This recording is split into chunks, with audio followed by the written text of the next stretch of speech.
નમસ્કાર દર્શક મિત્રો, હું છું રૂપલ વણીચિયા. સંપૂર્ણ ન્યૂઝમાં આપનું સ્વાગત છે. ડીસા થરાદી મેમણ કાઉન્સિલ આયોજિત 2024માં પાસ થયેલ વિદ્યાર્થીઓનો સન્માન તથા ઇનામ વિતરણ કાર્યક્રમ માહી મુકામે મેમણ સમાજવાડી ખાતે યોજાયો હતો.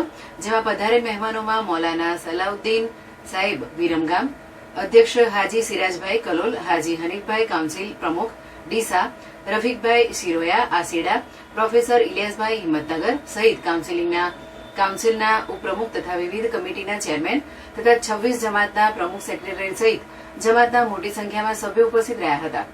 આ પ્રસંગે ડોક્ટર અબ્દુલ કાદર હિરવાણીએ આવેલ મહેમાનોનું શબ્દોથી સ્વાગત કરી આવકાર્યા હતા.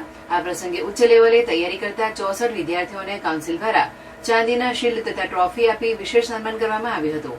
આ પ્રસંગે ડોક્ટર એ મેમણે જણાવ્યું હતું કે આજના કોમ્પ્યુટર યુગમાં શિક્ષણ વગર માણસની જિંદગી અધૂરી છે, જેથી દરેક વાલીઓએ ફરજિયાત બાળકોને શિક્ષણનું જ્ઞાન આપી સમાજની સાથે દેશનું નામ રોશન કરે તેવી તાલીમ આપવા અનુરોધ કર્યો હતો. જ્યારે પ્રમુખ હાજી હનીફભાઈએ જણાવ્યું હતું કે તમે મંજિલ નક્કી કરો તો ચોક્કસ પરિણામ મળે છે, જેથી જીવનમાં ગોલ નક્કી કરી શિક્ષણ પર દરેક વિદ્યાર્થી ધ્યાન આપી પોતાની કારકિર્દી બનાવવા અનુરોધ કર્યો હતો. જ્યારે અધ્યક્ષ સિરાજભાઈએ 64 વિદ્યાર્થીઓને મુબારકબાદી પાઠવી ઉચ્ચ શિક્ષણ મેળવી સમાજનું અને દેશનું નામ રોશન કરો તેવી ગુજારિશ કરી હતી.